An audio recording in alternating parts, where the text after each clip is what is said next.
nous avons, avec l'équipe de campagne, retenu de pouvoir procéder à une cérémonie fort simple au cours de laquelle il sera mise en service notre base de campagne, notre grande campagne, parce qu'il est prévu un siège national de campagne, là où nous sommes à Gbadjourou-Mendé, mais il est également prévu des sièges régionaux de campagne, comme par exemple le siège de Porte-Novo est en cours de négociation, le siège de Calavi est déjà disponible d'ailleurs, et d'ici quelques jours nous allons procéder aussi à la mise en service, au lancement officiel des activités au niveau de ce siège régional Calavi. Vous savez que Calavi c'est la grande, la mégapole, donc il y a beaucoup de journalistes qui résident à Calavi, ils dorment à Calavi, même s'ils travaillent à Cotonou, et il y en a même qui ont leur rédaction à Cotonou, donc il était utile que nous puissions également penser à ça, sans oublier les autres régions, Parakou,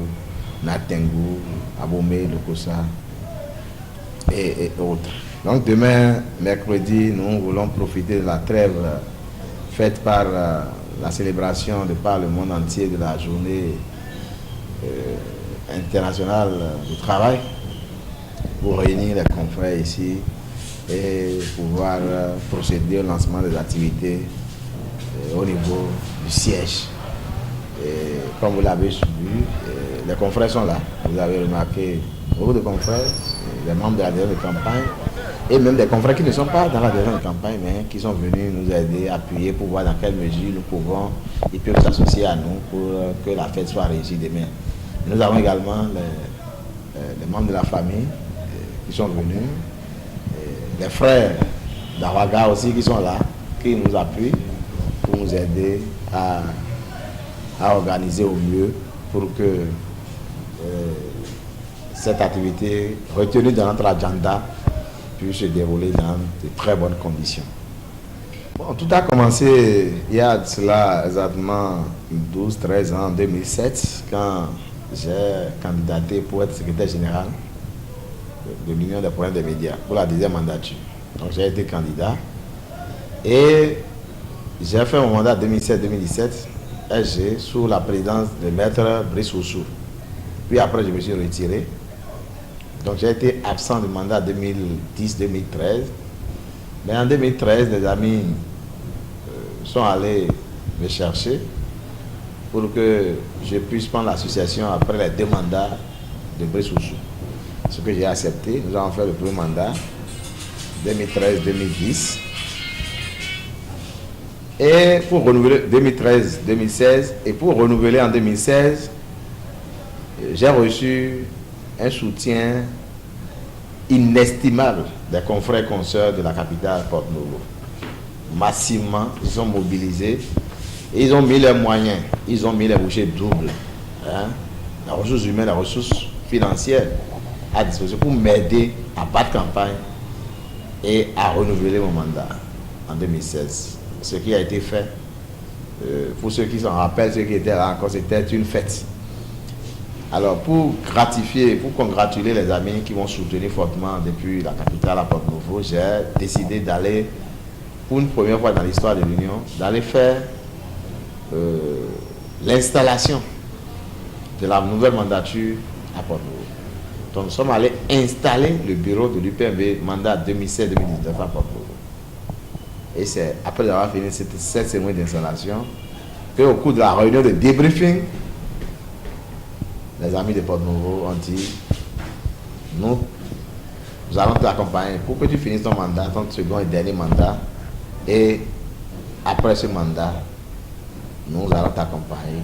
Tu vas candidater, tu seras notre candidat, le candidat de Porte-Novo pour être le représentant de la presse écrite au sein de la prochaine mandature. Et depuis 2016, nous avons commencé à faire le travail et je crois que nous sommes pratiquement au bout du tunnel. La victoire est plus loin. Ensemble avec les problèmes des médias, surtout ensemble avec les problèmes des médias, la qualité de presse écrite, nous allons pouvoir gagner le 1er juin 2019. L'appel, c'est...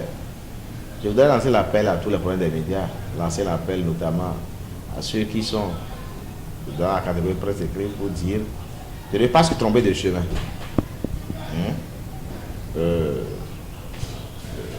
vous nous connaissez, nous vous connaissons.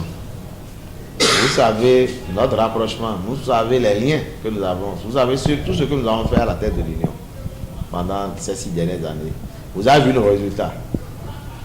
Nous avons réussi au niveau de l'UPMB à doter la corporation d'une loi, le Code de l'information et de la communication, en mettant cet outil en place, réussi à briser cette réalité de législation éclatée, où nous avions plusieurs têtes de loi. Désormais, nous avons une seule loi. Nous avons réussi à en finir avec les délits, les peines privatives de liberté. Et aujourd'hui, avec ce code, il n'est plus question d'envoyer un journaliste en prison. Nous avons pu faire ça. Nous avons créé un site pour l'UPMB. Nous avons doté la profession d'une convention collective nouvelle génération qui est en vigueur depuis 2 ans maintenant. Hein? Nous avons organisé le règlement des tournois. Nous avons fait fonctionner la mutuelle, cette mutuelle qui permet aux problèmes des médias de se soigner à moindre coût. Nous avons pu envoyer des journalistes à l'école en licence. Nous avons négocié des demi-bourses en licence, en master pour les journalistes aux problèmes des médias. Et depuis 2016, nous sommes réellement engagés dans le vaste, ambitieux programme de spécialisation des problèmes des médias. Et depuis, nous travaillons à ce que les problèmes des médias soient spécialisés, à ce que nous ayons des journalistes capables d'aborder avec précision des sujets relatifs à l'enfance, des sujets relatifs aux gens, à l'environnement, à la bonne gouvernance également. Et ceux qui ont pris le relais après nous, au niveau de la tête de l'Union, pourront continuer par renforcer les compétences des problèmes des médias dans les questions, dans les différentes thématiques qu'ils auraient choisies. Nous proposons que si les problèmes des médias nous aident à céder à la prochaine mandature, que nous allons continuer sur ce chantier, chantier de spécialisation des problèmes des médias, parce que nous avons besoin d'avoir des journalistes pointus. Nous avons besoin, pour accompagner le développement d'une nation, on a besoin des compétences des experts. Mais on a également besoin des experts compétents dans les domaines qui intéressent le développement de notre nation. Donc il est question que dans tous les secteurs de développement de notre pays, qu'on puisse retrouver des journalistes qui savent de quoi on parle et qui peuvent apporter des commentaires, des critiques, des suggestions pour aider les gouvernants de tout bord à pouvoir avancer. Merci.